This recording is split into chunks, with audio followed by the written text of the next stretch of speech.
Y ahí en Éxodo 20, el pueblo lleva 3 meses después de haber salido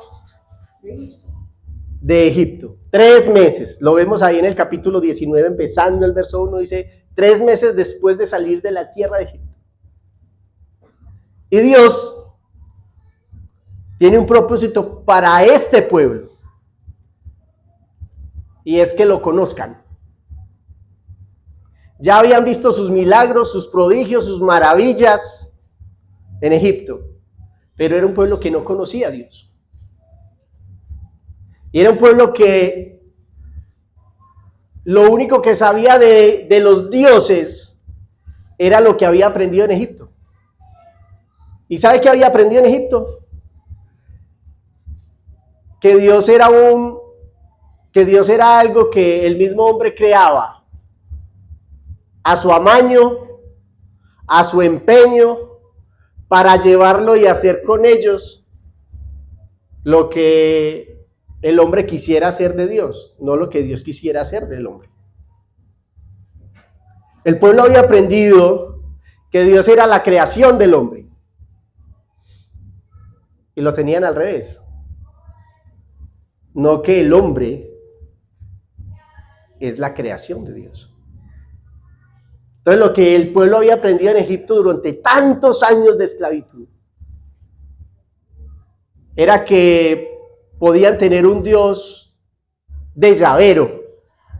Y así titulé esta enseñanza: Dios en el llavero. Un Dios que podían meterse al bolsillo, colgarlo en el llavero y llevarlo donde quisiera que ellos quisieran ir. Un Dios que podían colgar en el retrovisor del carro para que los cuidase. Un Dios conforme a su amaño, a su empeño, a sus vicios. Pero Dios quiere revelarse al pueblo para que el pueblo realmente conozca quién es Dios. Y ahí en el capítulo 20, verso 18, están todos reunidos en el monte. Dios desde el capítulo 19 le dijo a Moisés: reúneme al pueblo. Y le advirtió en 3 veces, pero que nadie pase los límites que le voy a marcar. Yo voy a descender al monte y nadie puede pasar los límites, ni siquiera una mascota, porque seguro va a morir. 3 veces le insistió a Moisés: Moisés, dile al pueblo, no cruce el límite, no crucen los límites, no crucen los límites. Entonces Jesús, Dios,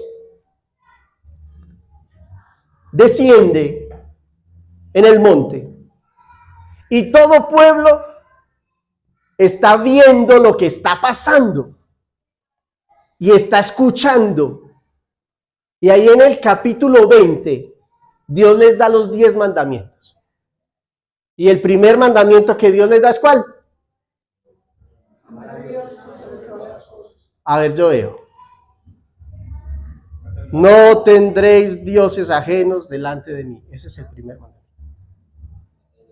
Claro y fijo. No tendréis dioses ajenos. Pilas, nos lo enseñaron mal. No tendréis dioses ajenos delante de mí. Y les da el segundo: no te harás imagen alguna de lo que hay arriba en el cielo, ni abajo en la tierra, ni la adorarás. Entonces, ellos están escuchando la voz de Dios, atentos, así como usted en este momento está así atento a lo que Dios le está diciendo. Y miren lo que pasa en el verso 18. Él les da todos los mandamientos, les dice todo, y miren lo que sucede. Todo el pueblo observaba el estruendo y los relámpagos y el sonido de la bocina y el monte que humedaba, y viendo el pueblo, temblaron y se pusieron de lejos. Y dijeron a Moisés: habla tú con nosotros y nosotros oiremos, pero no hable Dios con nosotros para que no muramos. Y Moisés les dijo, al pueblo no temáis, porque para probarlos vino Dios y para que su temor esté delante de vosotros, para que no pequéis.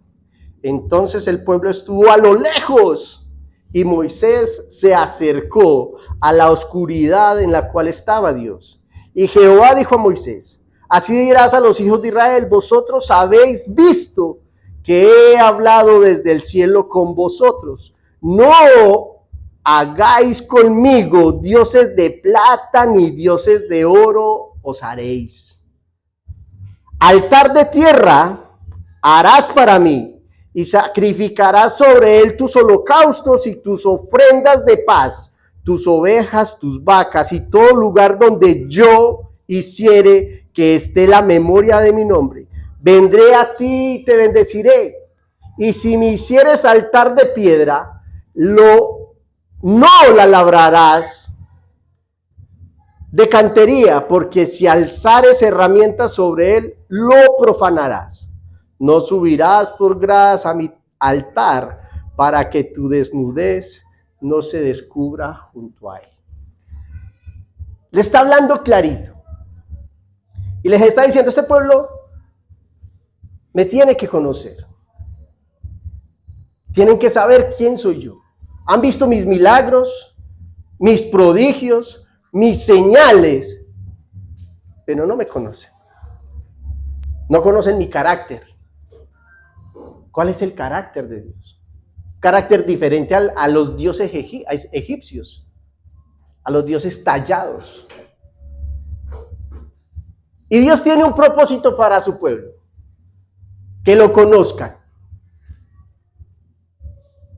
Y el primer aspecto de Dios, el primer aspecto que Dios muestra es un Dios de propósitos. Y lo vemos ahí en el verso 18. Dios tiene un propósito. Dios le está diciendo, no se acerquen, no pasen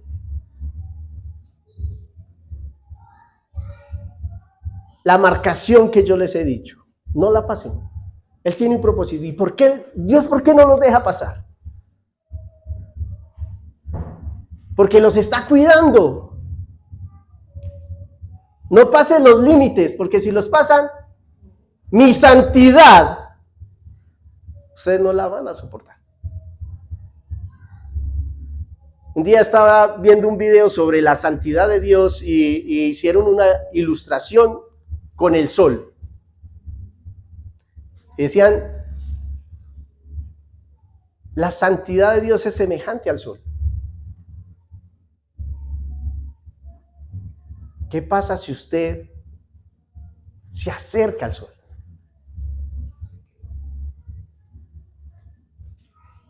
Se muere. Y eso es lo que Dios les está diciendo. Yo voy a descender para que ustedes conozcan parte de mi carácter. Ellos están viendo, mire. Ellos están viendo los relámpagos, los estruendos, el sonido de la bocina, el monte que se humea. Pero Dios no está haciendo eso por capricho. Dios está haciendo eso para que ellos no crucen el límite.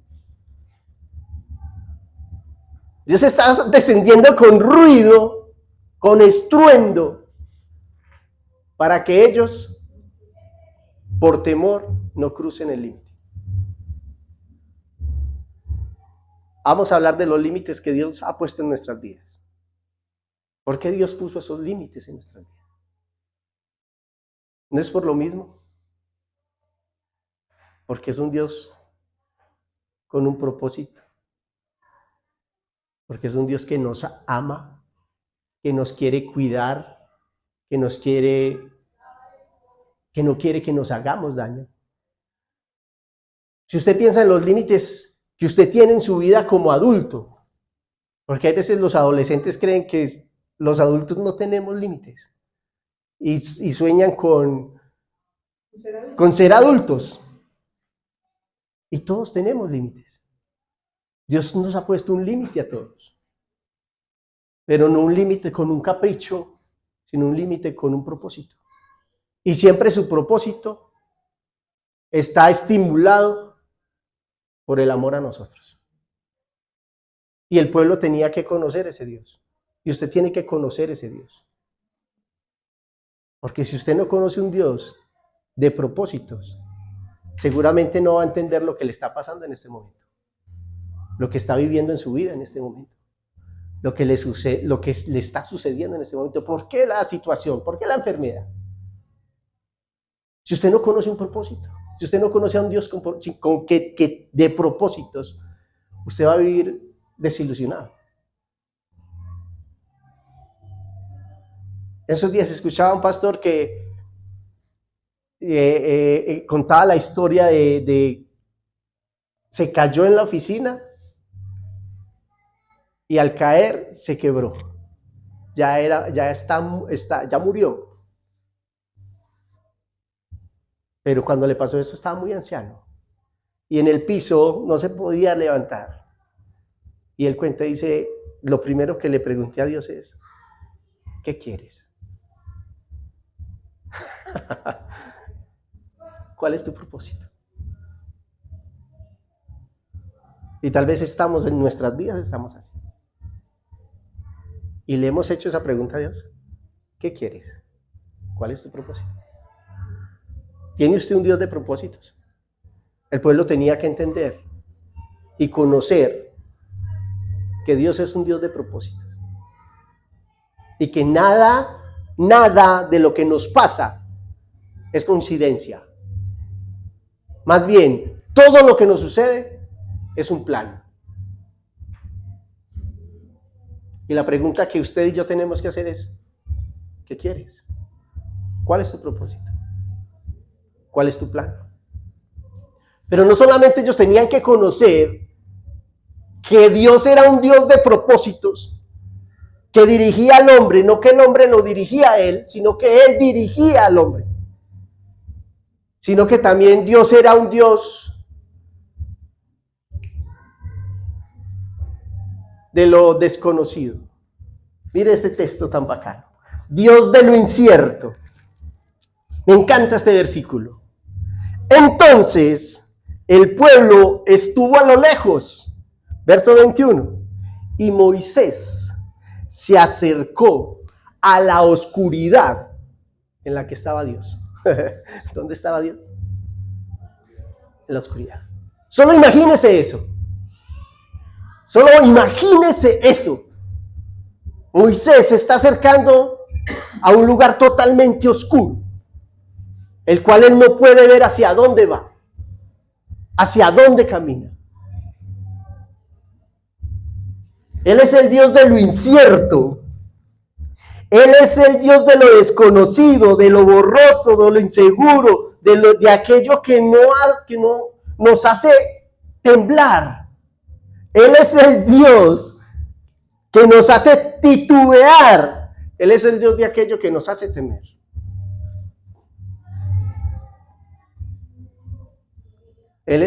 Dios está en ese lugar al cual usted le teme tanto. Está en esa situación a la cual usted le teme tanto. Job dijo, aquello que tanto temía me ha pasado. ¿Saben lo que le pasó a Job? En solo un día lo perdió todo. Sus finanzas, su familia, su salud. ¿Dios estaba con Job? Pregunta, ¿Dios estaba con Job? Porque Dios está en aquello que tememos. Dios está allá, en ese día en el que decimos, yo en estos días pensaba, no sé por qué se me venía a la mente, mi mamá se fue para San Andrés. Y yo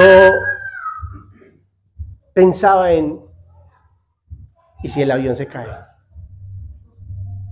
Mira el pensamiento. ¿Qué hago yo sin mi mamá? Tal vez usted está pensando, ¿y qué hago yo sin papá? ¿Qué hago yo sin trabajo?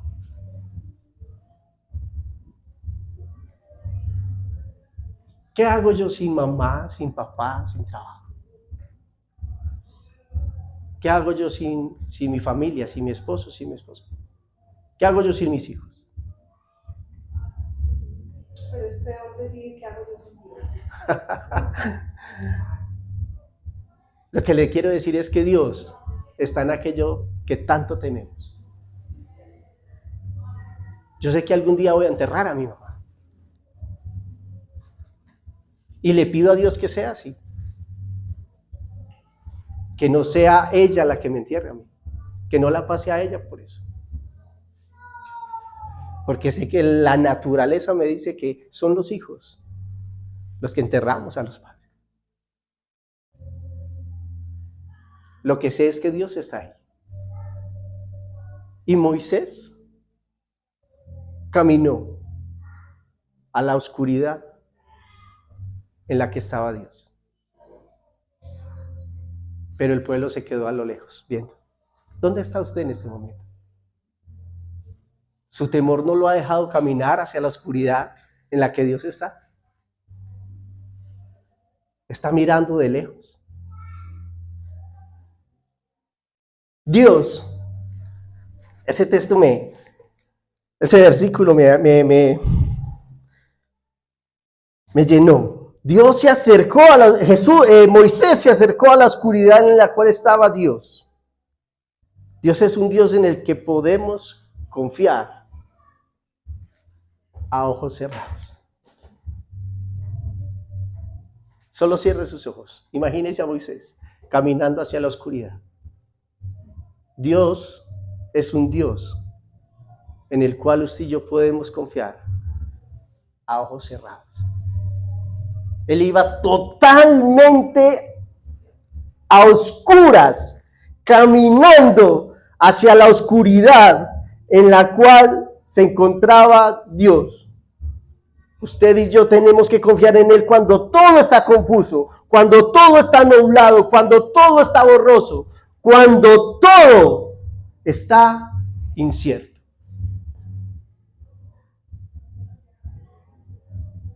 Porque Dios es un Dios el cual podemos confiar a ojos cerrados. ¿Quién no tiene algo incierto en este momento en su vida? Cuando uno mira el mañana, las noticias, la economía, las autoridades, ¿no le trae eso algo incierto, algo de temor? Pero la ventaja que usted y yo tenemos es que tenemos un Dios en el cual podemos confiar a ojos cerrados. Y Moisés se acercó a la oscuridad en la cual Dios estaba. Me creó mucha sensación saber que Dios también está en la oscuridad.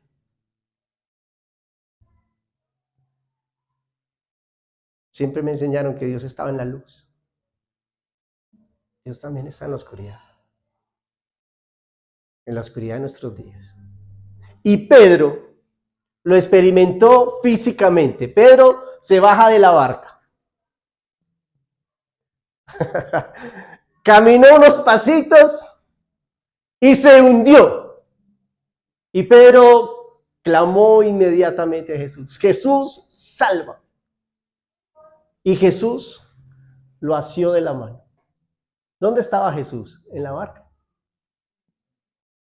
Jesús estaba en el mismo mar que estaba hundiendo a Pedro.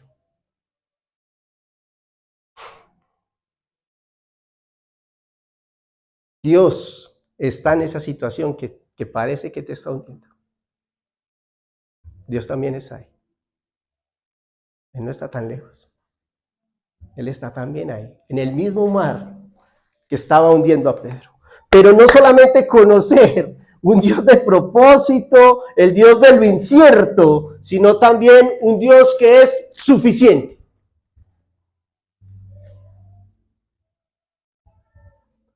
Seguí leyendo Éxodo, estoy en el capítulo 20, fui al 32. ¿Sabe qué hicieron? Se hicieron un becerro de oro y adoraron a un becerro de oro, porque Moisés se había ido a hablar con Dios y llevaba mucho tiempo sin bajar, y dijeron, no sabemos qué pasó con Moisés. ¿Sabe qué? Hagámonos un becerro de oro para que sea nuestro Dios. ¿Qué?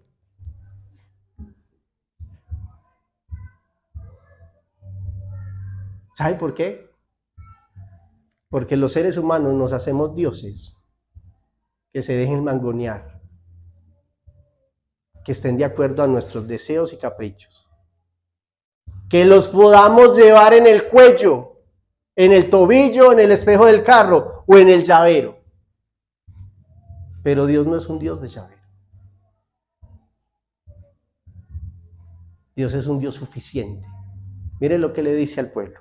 Verso 24. Altar de tierra harás para mí. ¿Altar de qué? De tierra. Qué sencillez. No quiero altares de bronce, ni de oro, ni altares de mármol. Si vas a hacer un altar, haz un altar de tierra. Y si lo vas a hacer de piedra, no te atrevas a pulirla, como está la piedra. ¿Sabe qué se hacía en el altar? El sacrificio para el perdón de los pecados. Algo que señala a Jesús. Juan escribió en el capítulo 1, verso 29, cuando vio a Jesús: he ahí el Cordero de Dios que quita los pecados del mundo. Cuando Juan el Bautista ve a Jesús, lo señala y les dice: ¿se acuerdan de los corderos que sacrificamos en el altar? ¡Véalo! ¡He ahí el Cordero que quita los pecados del mundo! Cuando se trata de sacrificio y de perdón de pecados, Dios es un Dios suficiente.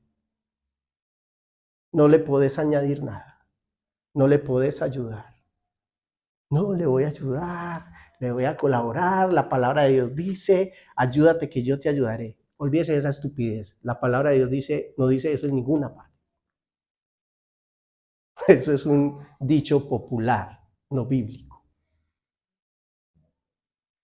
Cuando se trata de perdón de pecados, del altar donde murió el Cordero, Dios es suficiente.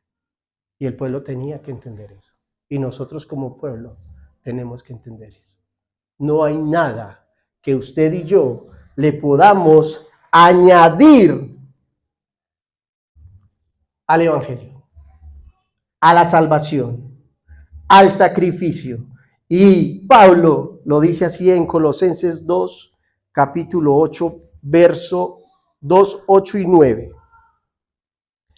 Mirad que nadie os engañe. Vuelvo y les digo, miren que nadie los engañe por medio de filosofías y huecas sutilezas, según las tradiciones de los hombres, conforme a los rudimentos del mundo y no según Cristo.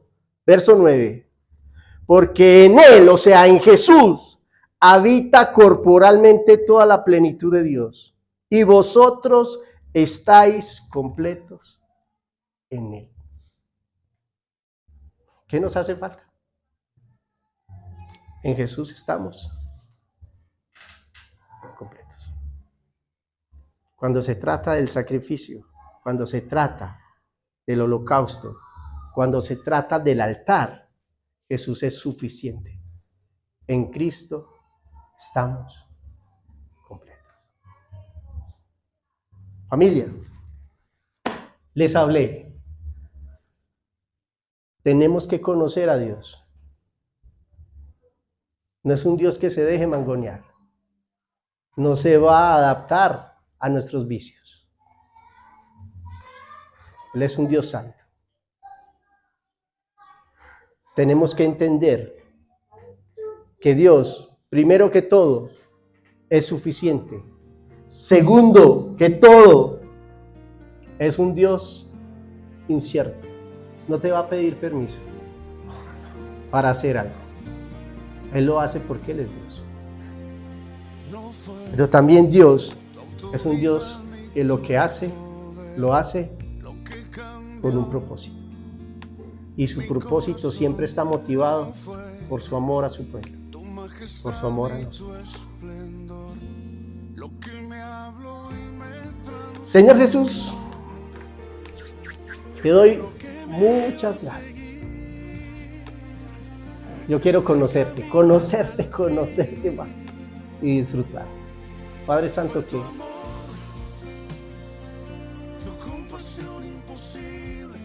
que como pueblo podamos entrar a la oscuridad en la que estás, en ese lugar en el que nos da tanto temor, tanto miedo, tanta angustia, en el que nos sentimos inseguros. Pero sabemos que en ti podemos confiar con ojos cerrados, que tú tienes el control y que tú tienes un propósito, que tú tienes un plan, y siempre tu palabra dice que planes de bien tienes para mí, pensamientos de bien. Gracias, Señor Jesús, porque tú eres suficiente, no necesito más. Como cantábamos ahorita, somos libres, porque la sangre del Cordero que murió en la cruz nos ha hecho libres, porque somos hijos de Dios, porque somos hijos del Padre, por eso somos libres. Padre Santo, bendice a tu iglesia, que cada día te conozca más, a ti personalmente, que cada día te conozca más, y que te dejen de mirar de lejos y se acerquen a esa oscuridad en la que tú estás. Yo los bendigo en el nombre del Padre, del Hijo y del Espíritu. Y te ruego que con tu amor y con tu misericordia sanes nuestra tierra. Te ruego por lo que está pasando en el Oriente Medio, por los niños, por las mujeres, por los inocentes, pero también te ruego por los culpables. Vuelve pronto, Cristo, te necesitamos.